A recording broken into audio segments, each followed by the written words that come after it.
গাড়ি থেকে নেমে হেঁটে যাচ্ছি একটু হলদিরামসে। হলদিরামসটা হলো দিল্লির সবচেয়ে বড় একটা খাওয়ার রেস্টুরেন্ট। হলদিরামস, এখানে সব কিছুই পাওয়া যায়। আর সবচেয়ে ফেমাস হচ্ছে দিল্লির হলদিরামসের লাড্ডু, শনপাপড়ি, এগুলাই।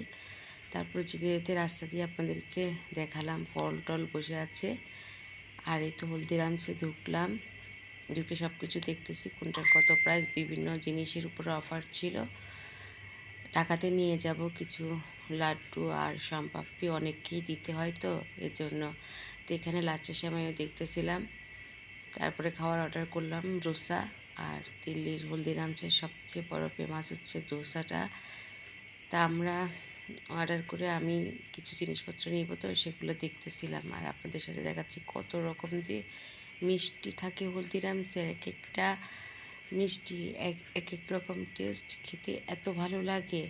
কিন্তু কি করব, মিষ্টি তো অত পছন্দ না, একটু একটু জিনিস নিয়ে খেলাম।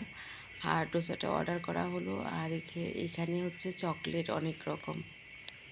তারপরে এই তো বাসায় আসলাম আর এই শনপাপড়িগুলো নিলাম, ঢাকায় নিয়ে যাব।